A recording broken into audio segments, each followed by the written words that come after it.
Yeehaw! Jackpot.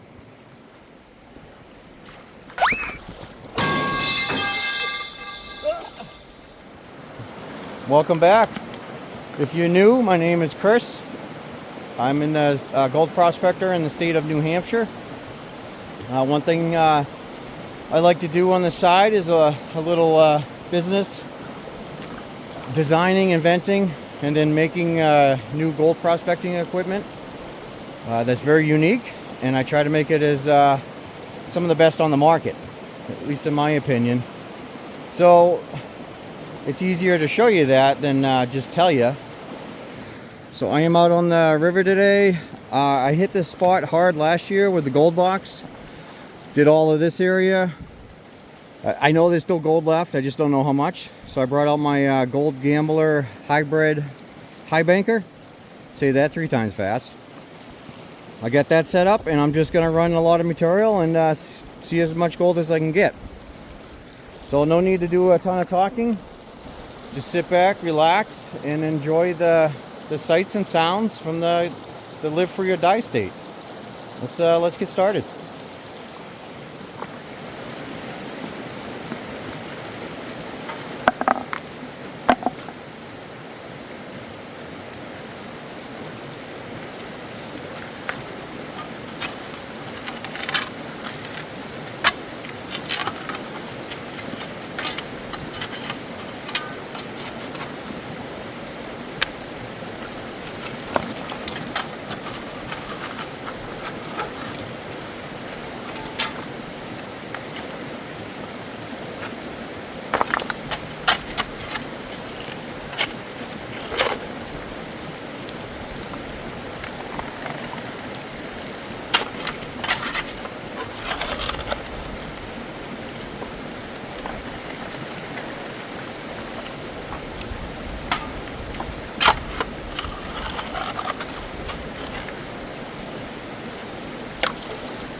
let's do a clean out and make sure I'm in the right spot and getting gold. I'm not seeing any right now, but who knows? Let's see.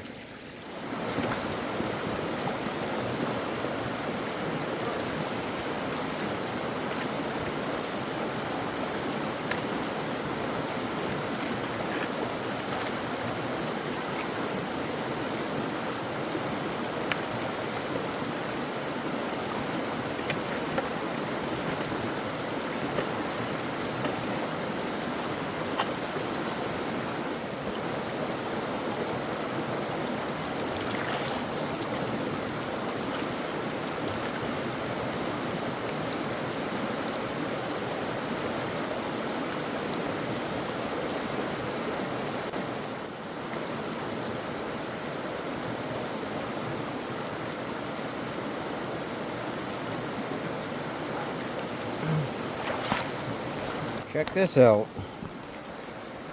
So this is about, I'd say about 20 gallons of material.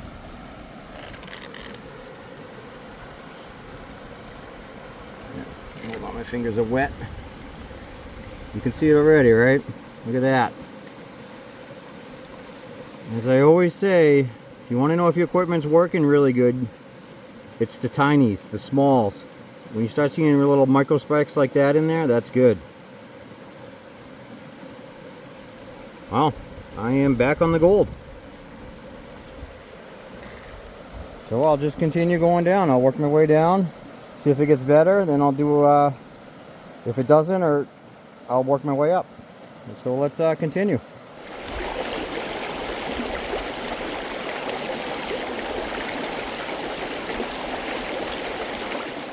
I decided I'm going to remove this area first. Usually bigger gold settles a little quicker. Plus I can clean that hole out a little more, do this area, and then when I move down, this material can come into here. So that's my thought process. So let's get to it.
Let's see what's in it.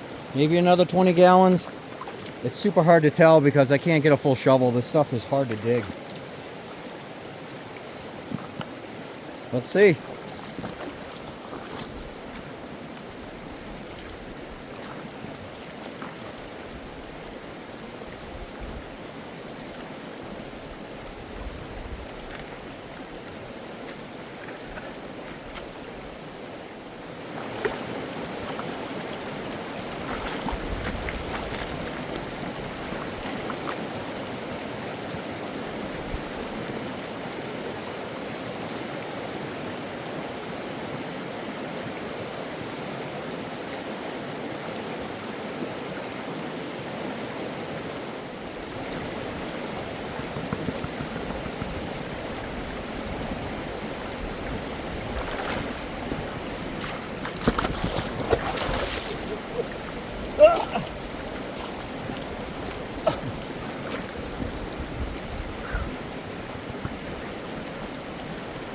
Oh, just took a spill.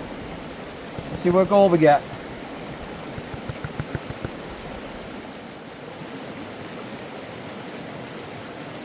All right.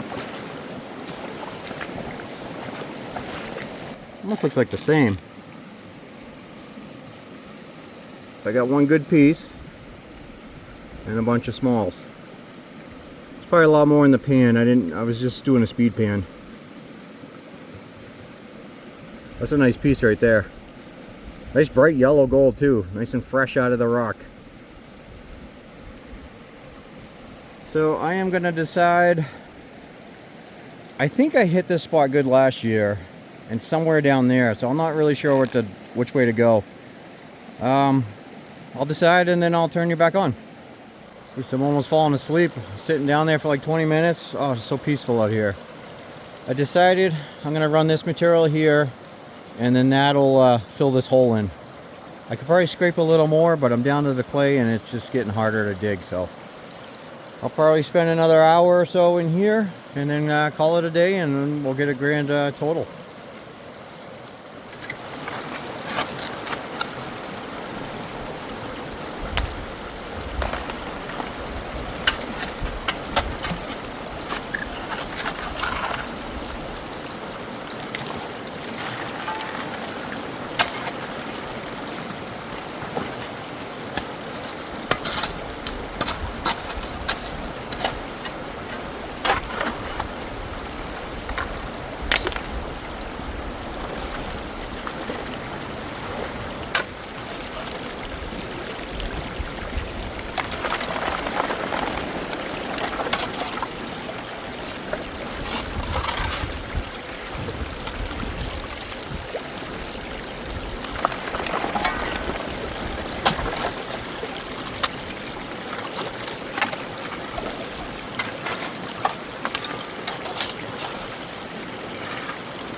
Alright, let's see what's in there. Maybe another 20 gallons I was able to run in there. The great thing about high bank is you just move them, and I just filled in this whole hole right here with all the tailings from there. So less time when I go to clean up. Let's see what's in it.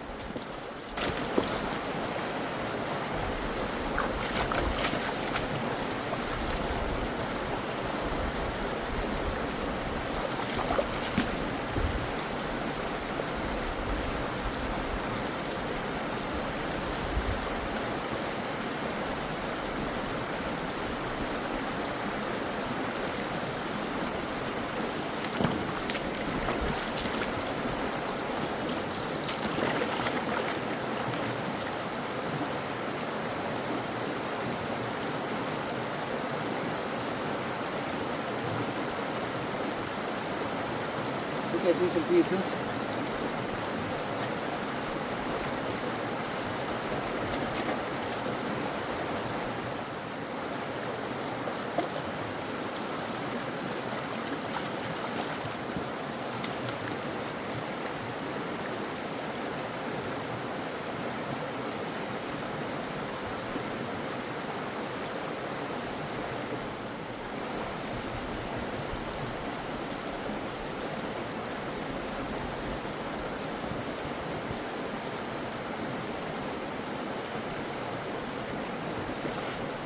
Alright, a lot smaller. Still a decent amount. Where are you?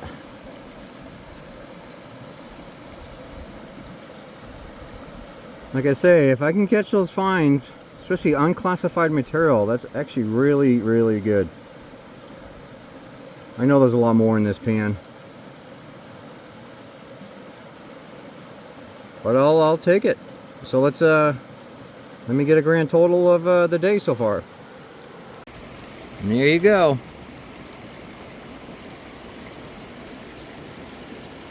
Look at the smalls. Yeah, big pieces, but I tell you, I love seeing the smalls. That blows my mind. I'm catching that when I'm throwing softball-sized rocks down the sluice. Pretty good, though. That was about, I'll show you the hole. Maybe 50-60 gallons of material. It's really slow digging here. Just for the record, I was here about 3 hours, and you're probably wondering why I'm leaving so soon. It's over a 2-hour drive to get here, and now I get another about 2.5 hour ride home. So, and it was actually really cold this morning, so I got a late start. But the nicer weather's coming. I'll be doing camp-outs, camp-overs and stuff, so I'll be able to stay out here for 8 or 9 hours. But I can deal with that. That's actually really good results. These gold gambler mats, you know, I don't want to toot my own horn, but they just impress the hell out of me. No matter what I do, it just catches the gold. I was doing random pans, maybe 3-4 shovels just here and there to see if I was getting anything, and maybe a speck or two. I'm not going to claim I caught 100% of the gold, but I was probably damn near close, 99%. Just throwing chunks down there, chunks of clay and everything, so. Incredible. Those mats really work. And one cool thing they're doing is every once in a while you see a rock get stuck on there, and your first thought is like, oh no, it's going to blow the gold out. I did this on purpose. I don't really want to show the too close of a design, but you see the grooves going down here? That helps agitate the material, and it also gives a relief. I don't know if the blue will show better. Yeah, there you go.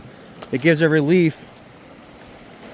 So if a rock gets stuck on top, the flow can still go underneath it and not create like a vacuum that sucks all the material out.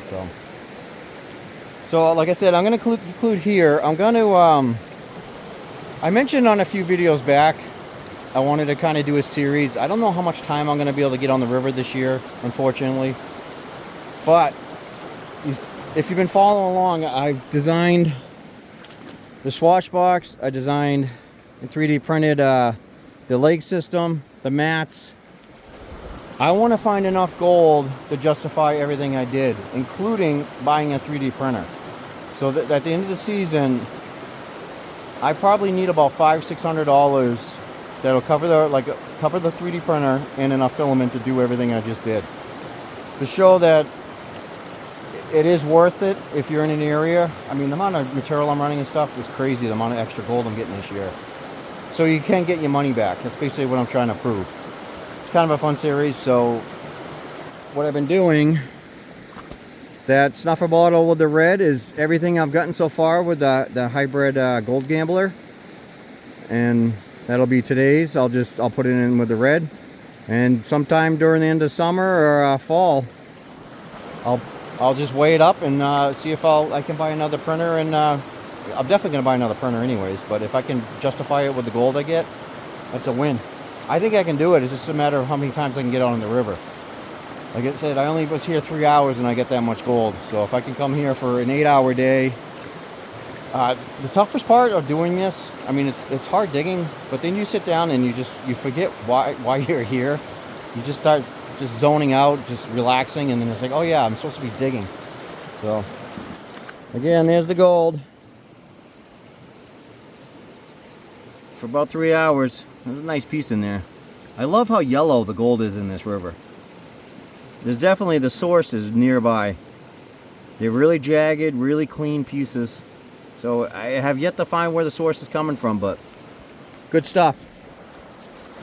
So on that note, keep watching. There may be a little less videos coming out. Unfortunately, summer's kicking in and I got so many other projects I need to do. I can't play all the time, so subscribe, do all that fun stuff, and just stay tuned for the next video. And get out on the rivers. If you got a 3D printer or thinking about getting one, definitely get one. You can go to my site, you can download these mats, get a 6-inch wide sluice, and you can recreate everything I'm doing right here, and you can actually help me test it with your own stuff. But I'm pretty confident you're going to get gold in your area because of the amount of material you can run. So I will see you later, and get out there and have fun. No excuses.